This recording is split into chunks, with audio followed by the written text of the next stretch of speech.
माझी तब्येत बरी नाहीये, आज हिला सांभाळता का तुम्ही? जानकी, काय झालं? अचानक कोसळली.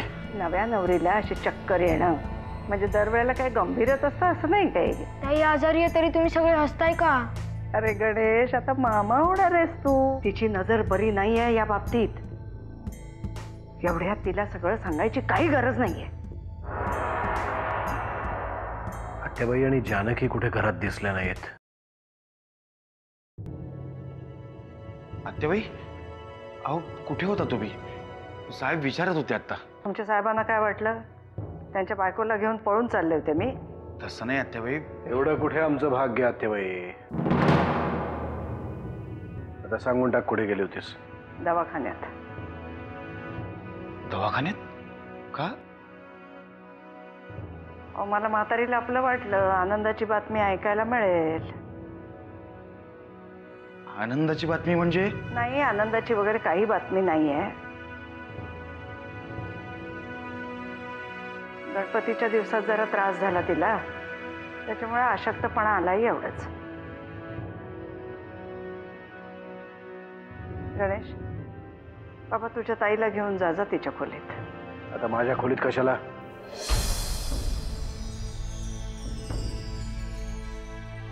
त्यापेक्षा तुझ्या खोलीत जाऊ दे. गणेश, आत्याबाईंच्या खोलीत घेऊन जायला.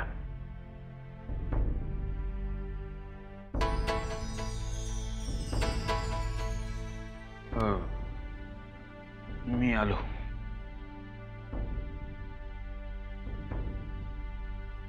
गणेश,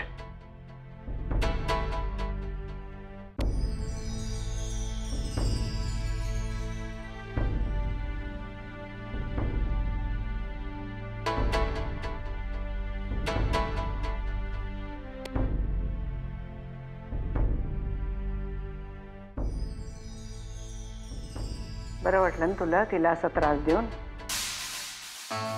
तुझा अपेक्षा भंग झाला ना? तुला बरं वाटलं ना?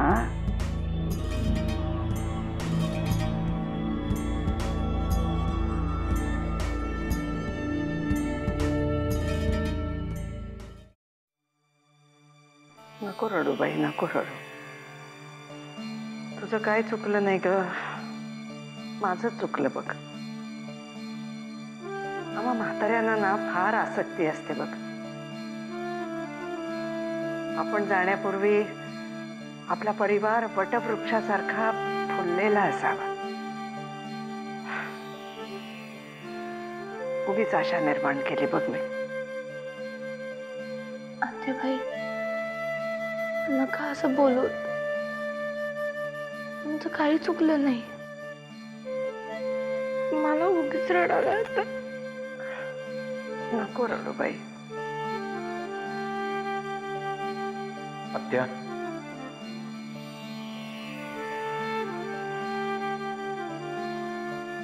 तू आज सकाळी अहिल्याला काही बोललीस? कशाबद्दल? ते नक्की मला माहित नाही, पण दरवेळेला तिला टोमणे मारताना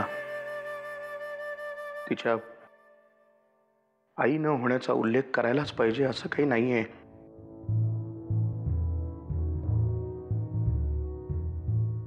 पण मी तिला काही बोललेच नाहीये. तर तिला थेट नाही बोललीस, पण मागवून काहीतरी बोललीसच ना? अरे पण आज आमच्या दोघींमध्ये असा काही वाद झालेलाच नाहीये. आत्या, तू जानकीच्या कानात जे काही बोललीस ते अहिल्याने ऐकलंय. नाही, चुकलं माझं. मी नको होतं तसं बोलायला.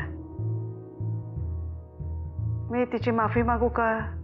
पण मुळात तुम्ही अशी वेळ आणताच का?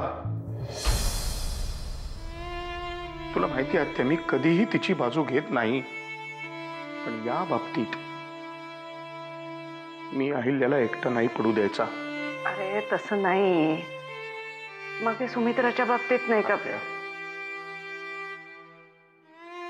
विषानीच विष फोफावतं आणि लक्षात असू दे की अहिल्या सुद्धा तुझी सूनच आहे.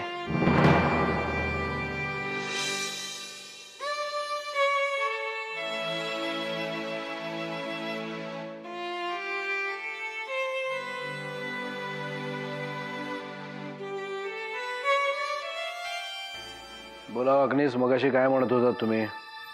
साहेब पुरंदरे भेटले होते. खूप महत्वाची बातमी दिली त्यांनी.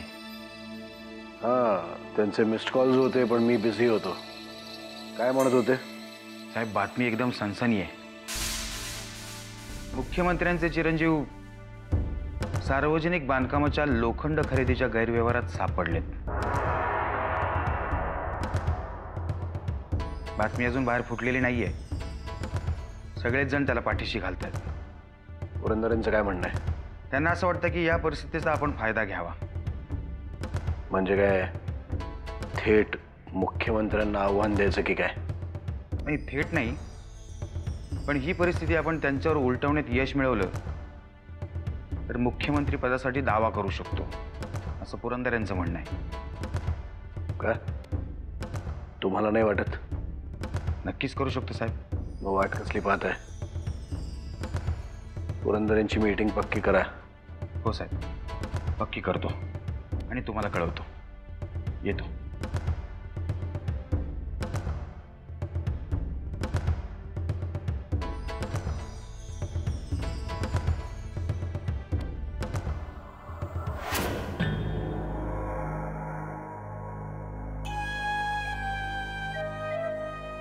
दादा वाकणे असाच निघून गेला? काय महत्वाचं बोलला का काय? का तुझ्याशी बोलले नाहीत का ते? नाही बोलला ना, तेव्हाच कळलं मला तुमच्या दोघांमध्ये काहीतरी महत्वाचं बोलणं झालेलं असणार.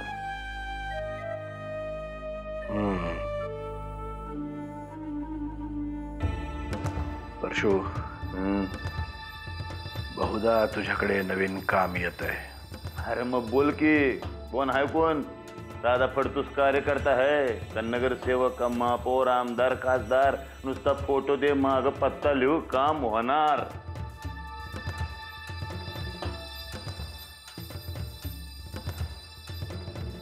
मुख्यमंत्री.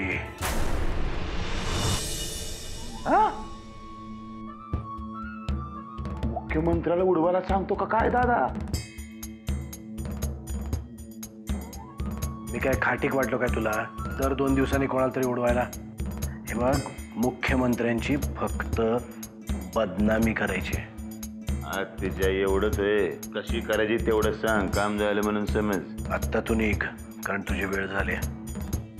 मी जेव्हा सांगेन तेव्हा आणि तेवढंच काम करायचं. पण मला काय वाटते? तुला काय वाटतं ते सांगू नको. मी जेवढं सांगतोय तेवढं कर. निघ. अरे निक काय दादा, जे सांगायला आलो ते राहिलं बाजूला, विषयांतर झालं. बाहेर अमृता आली.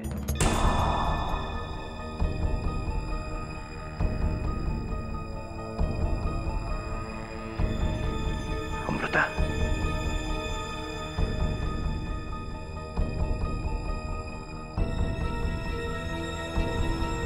अमृता गेलं. मी अब इथनं जातो, वर कधी जाणार कोणास ठाऊक.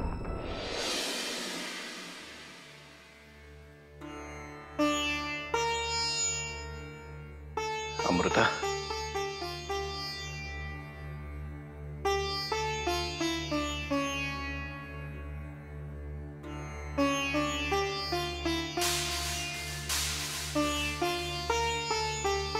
बाबा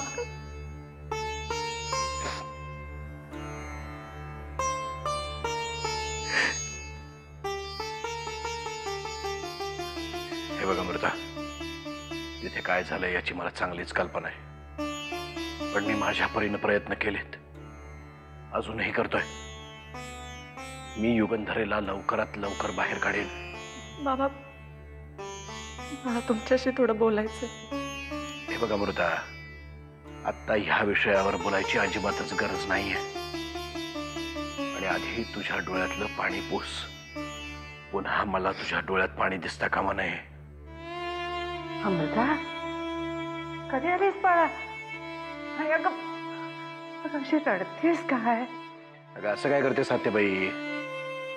किती दिवसांनी आली अमृता आपल्या घरी. जा अमृता, तू पटकन फ्रेश हो. आज आपण कुठेतरी बाहेर जाऊ. मी माझी ही सगळी कामं आटपून येतो. मी आलो. जा फ्रेश होऊन ये जा.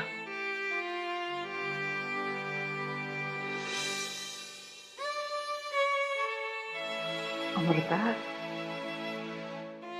रडू नको बाळ. काय झालं सांग मला. आत्याजी, मी प्रेग्नेंट आहे.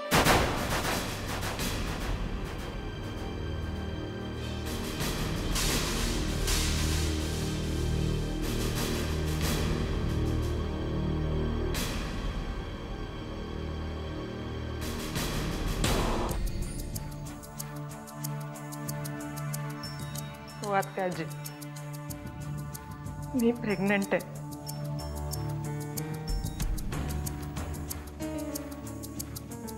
अगं वेडाबाई, मग रडतीयस काय अशी? ही तर आनंदाची गोष्ट आहे ना, हसून सांगायची असते. पण तुला कळलं कसं? डॉक्टरांनी सांगितलं?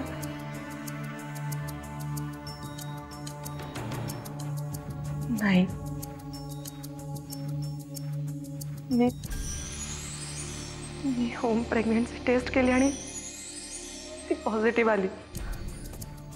अगं वेडाबाई, मग रडायचं नाही काही त्यात.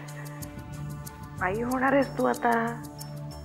स्वतःला जपायचं आणि जितकं राहता येईल ना तितकं आनंदी राहायचं.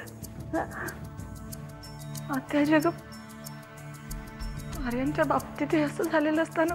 अमृता, पुन्हा असं बोलायचं नाही. जे झालंय ना ते झालं. आता या दिवसात आनंदी राहायचं, पोटातल्या बाळाचा विचार करायचा. हं? चल, आपण तुझ्या खोलीत जाऊ आणि मग तिथेच बोलू. हा, चल.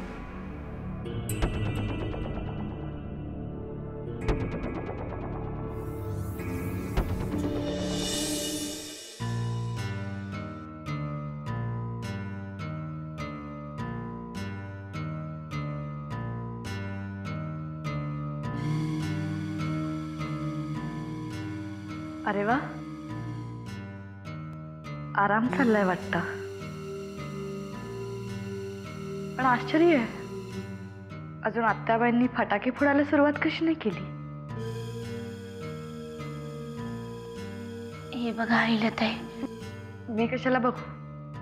नजर वाईट आहे ना माझी? मूलबाळ नाही मला. मी असं करू का? पुढचे 9 महिने कुठेतरी बाहेरच जाऊन राहू का? अहिल्याताई, मला त्रास होतोय. मी थोडा वेळ. थोडा वेळ कशाला? अगं आता तुझ्याकडे वेळच वेळ आहे. पुढचे 9 महिने तुला आरामच करायचा आहे. अजून एक चांगलं शस्त्र मिळालं ना तुला माझा अपमान करण्यासाठी. हो, काय बोलताय तुम्ही? छे ग, मी काय बोलणार? आता बोलायचं तुम्ही सुनबाई. तुमच्यासाठी आत्तापासून हळीवाचे लाडू तयार करायला घेऊ का? तुमचं बोलून झालं असेल तर मी थोडं बोलू का? बाई ग, मला सांगण्याने काही अपशकुन होणार नसेल ना तरच बोल. तुम्ही समजताय तसं काही नाहीये. म्हणजे मला पित्ताचा त्रास होत होता, बाकी काही नाही. पण मग आत्याबाई मगाशी. त्यांचा गैरसमज झाला होता. खरंच असं काही नाहीये. ताई, बाहेर आपली काय? बाहेर आपली अमृताताई आली आहे.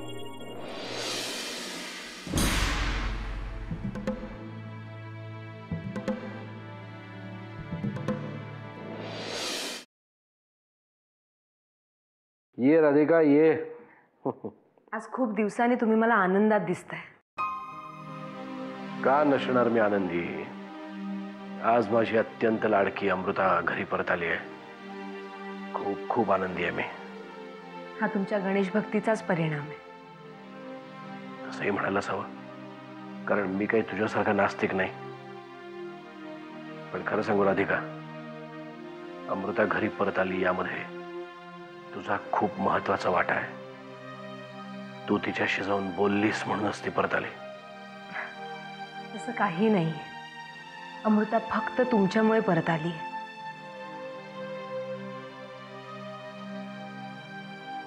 राधिका, तुला अजून एक महत्वाची बातमी सांगायची आहे. मुख्यमंत्री एका प्रकरणात अडकण्याचे चान्सेस आहेत. त्यामुळे आपण एका वेगळ्या पद्धतीने फिल्डिंग लावतोय. जे काही होईल ते चांगलंच होईल. कारण इतकी वर्ष राजकारणात तुम्ही जे काही केलंय त्याचं तुम्हाला चांगलंच फळ मिळेल. फक्त ही संधी हातातनं जाऊ देऊ नका. नाही, ही संधी मी सोडणार नाही. कारण आता मला कसलीच चिंता नाहीये. तू बघ राधिका, आता तू माझ्या प्रगतीचा आलेख बघच. फक्त एक विनंती करायची तुला. या संपूर्ण प्रवासात तू माझ्या बरोबर हवी आहेस मला.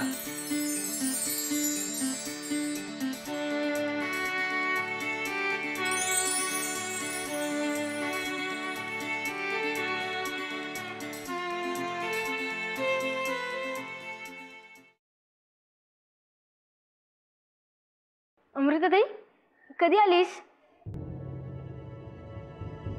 हे काय आत्ताच आले. मला भेटायला आलीस? हो, नाहीतर तुला सोडून दुसऱ्या कोणाला भेटायला येणार या घरात? ताई, तू आता परत नाही ना जाणार? कारण मला तुला खूप गोष्टी सांगायच्या आहेत. म्हणजे ताई, तुला आठवते मला आधी 13च्या पुढे पाडेच नाही म्हणता यायचे. आता मला 19चा पाडा पण येतो. म्हणून अरे वा, खूप हुशार झालायस. दाखव बरं म्हणून. 19 एके 19, 19 दुने 38, 19 त्रिक.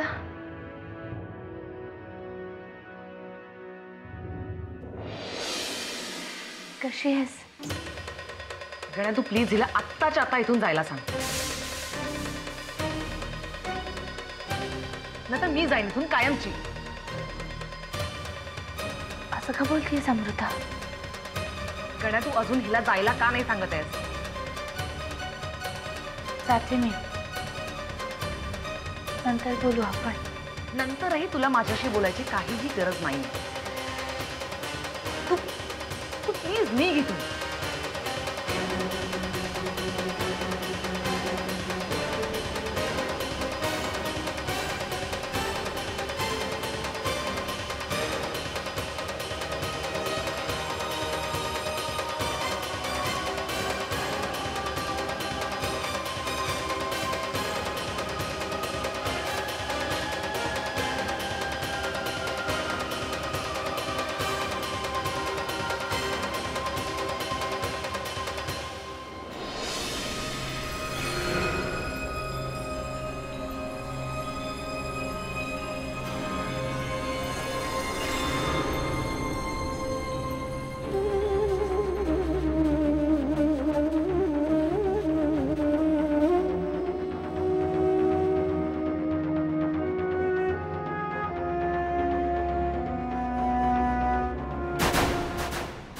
कठीण समय येता कोण कामास येतो? परशुराम किल्लेदार. आणि हात झटकायला काय झाले? तुमची तब्येत बरी नाही म्हणे, वकारे बिकार होत आहेत. गुड न्यूज आहे वाटते. पेडा का बर्फी? तुमची कामं नाही आहेत का?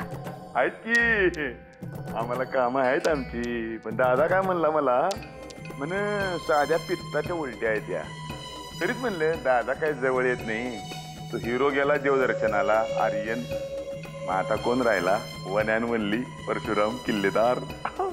तुम्ही तुमच्या कामामध्ये लक्ष घाला, नाहीतर असा कानाखाली आवाज काढेल ना की सगळ्या घरामध्ये घुमे. काढा काढा, एकदा काढा बघू. त्या निमित्ताने गालाला तुमचा हात तर लागेल.